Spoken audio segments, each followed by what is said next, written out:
The entertainment industry's portrayal of mobsters has often captivated audiences, but there has often been crossover between Hollywood and organized crime. When this happens, truth is just as intriguing as fiction. Let's take a closer look at Hollywood stars with real-world connections to the mob. Frank Sinatra's life as a Vegas crooner put him in the perfect spot to associate with mobsters, and he did just that throughout his years in showbiz. According to NPR, there were even rumors he was a, quote, bagman for the mafia himself, but those rumors weren't necessarily ever verified. However, his connection with infamous underground figures was pretty darn obvious to anyone in the know. One of those figures was gangster John Handsome Johnny Rosselli, a man who bridged the worlds of organized crime and the entertainment industry. According to Vice, Rosselli was the virtual godfather of Las Vegas in the 50s and 60s who knew most of the big showbiz stars. Having risen through the underworld ranks with the notorious Al Capone, Rosselli was tasked with, quote, infiltrating the Hollywood community. In that role, he served as an ambassador of sorts, networking not only with fellow mafiosos, but also with producers, actors, and actresses. You look terrible. I want you to eat. I want you to rest well, and a month from now, this Hollywood big shot's gonna give you what you want. Sinatra was on his list of known Tinseltown associates, partying with Rosselli and other mob figures, including Chicago mob boss Sam Giancana. The Grammy and Oscar-winning singer was so tight with known mafia members that the FBI even had a file on Sinatra and his mob contacts. Despite all of this, Sinatra repeatedly rejected law enforcement's claims that he had mob connections. While investigators weren't convinced when the singer disclaimed any ties with gangsters Lucky Luciano, Meyer Lansky, or Bugsy Siegel, they ultimately couldn't or wouldn't charge him with anything. Stars with organized crime associations generally deny them, but singer Wayne Newton admitted knowing Guido Penosi, reportedly part of New York's Gambino crime family. What Newton did deny was knowing about Penosi's mob ties, telling the Las Vegas Sun in 2000, "It was ridiculous. What do I know about the mafia?" When reports came out in 1980 that accused Newton of using his co-ownership of the Aladdin Hotel to act as a, quote, frontman for the mafia, there were also rumors that he was spilling the beans about the mafia to law enforcement officials. While Newton insisted that he was ignorant of any wrongdoings, there was danger in the fact that, as he explained, the mobsters didn't know that I didn't know anything about them.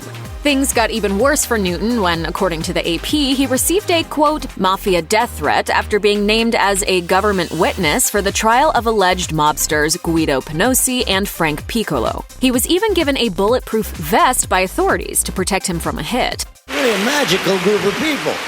Luckily for Newton, he survived the ordeal, though he probably had to reconsider any connection he may have had to organized crime. Johnny Rosselli may have been friends with Frank Sinatra, but he might have been more than that with Marilyn Monroe. In an interview with Vice, Lee Server, author of the book Handsome Johnny, stated that Marilyn and Johnny were close for a while, lovers according to some.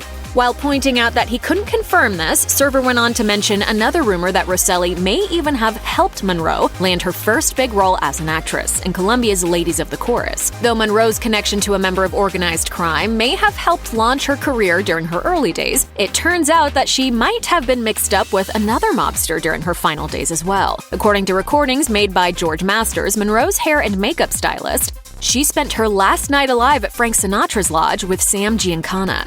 It was the Calneva Lodge in Lake Tahoe, Nevada, and while she was there, Giancana apparently tried to persuade her not to go public about her affair with President John F. Kennedy.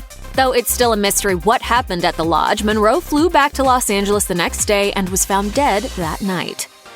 Joe DiMaggio was a famous baseball player, but he also became part of the Hollywood scene thanks to his marriage to Marilyn Monroe. And while he was known as a Yankee slugger, according to one conspiracy theory quoted in the International Business Times, Joltin' Joe hired out a hit on JFK over what he thought was the president and his brother Bobby's involvement in Marilyn's death. According to proponents of this theory, Joltin' Joe was so obsessed with the idea that the Kennedys had his ex-wife Marilyn Monroe killed that he had a hitman or men kill the president out of revenge.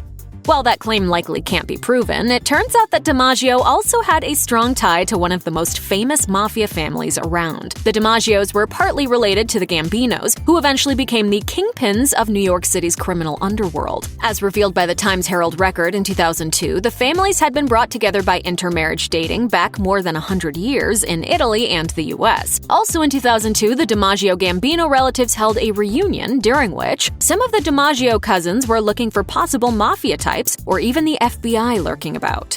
James Caan has played a mafia figure plenty of times on screen, such as Sonny Corleone in The Godfather, Spaldoni in 1990's Dick Tracy, and Frank Fatale in 1999's Mickey Blue Eyes. As it turns out, his authenticity on screen may be due to the fact that he knows real-life mobsters. Caan is a personal friend of Andrew Andy Mush Russo, the alleged acting street boss of the Colombo family who was arrested in 2011 and released in 2013, telling the New York Post, "My friendship with Andrew Russo dates back over 35 years, and I've only known him to be as good a friend as anyone could be to me and my family. He has always looked after me like a brother."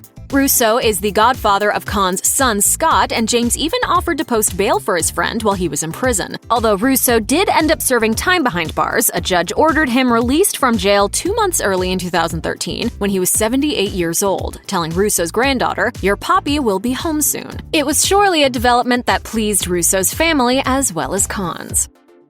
Debbie Reynolds may not be a name that you expect to see on a list of stars who have been connected to mafia figures, but it turns out that the actress got caught up with the mob on more than one occasion, for better or worse. We have to head back to 1960 to pinpoint the iconic actress's connection to the mob. That was when mafia attorney Sidney Korshak bought a house in Bel Air using a deed granted to him by Carl's Shoe Stores Limited. If you're wondering what that has to do with Debbie Reynolds, well, she was married to the Carl of Carl's Shoe Stores, Harry Carl. According to Vanity Fair, Korshak also helped make Reynolds rich by arranging her $1 million Las Vegas debut. The FBI even noted, Korshak was present at the opening performance of the Debbie Reynolds show at the Riviera Hotel in Las Vegas, Nevada in January 1963.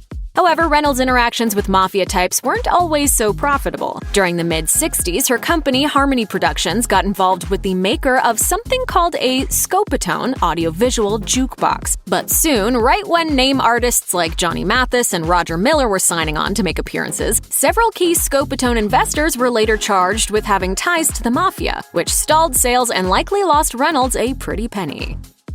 Like Frank Sinatra and Wayne Newton, Tony Bennett is another Vegas singer with alleged mob ties. His connection to the world of organized crime, however, is a little different. While the other stars knew various mafia men, Bennett got caught up with a woman who was connected to the criminal underworld. Quoted in the Daily News, author David Evanier claimed, Bennett had a close encounter of the painful kind with the Las Vegas Yellow Pages after he caused a jealous wise guy to see red. So what exactly does that mean? Turns out that while Bennett was separated from his second wife, Sandra Grant, during the late 70s and early 80s, he began a relationship with the girlfriend of real-life Goodfella Anthony Spilatro. That was the same mobster who inspired the character of Nicki Santoro in Martin Scorsese's 1995 movie Casino. No, you said I'm bringing heat on you? Unsurprisingly, that relationship didn't work out. Spilatro whacked Bennett with a phone book to the head when he found out what was going on. While that was undoubtedly unpleasant, let's be honest, the outcome could have been a lot worse. Spilatro himself was murdered in 1986, as legend has it, buried alive. Yikes. Liza Minnelli played an adventurous woman who wanted to get the most from her life when she appeared as Sally Bowles in the 1972 classic Cabaret. In real life, though, she was apparently just as much the pleasure seeker, even if that meant getting involved with a mobster who was hyper-connected to other entertainers. According to an article in the New York Post, at one time the actress was romantically involved with Gianni Russo, who was connected to mob boss Frank Costello. Russo also knew plenty of stars, including Elvis Presley, whose antics led to a situation in which Russo took cover as the king mimicked the on-screen pistol play with real guns. Gianni's Hollywood networking went far beyond Elvis, though. He was also close with actress Zsa Zsa Gabor, with whom he had a, quote, weird date, and bringing things full circle with Frank Sinatra, who supposedly once tried to slap him. As described in the New York Post article, Russo enjoyed a life that is part Scorsese feature, part Manifest Destiny, and part skin flick.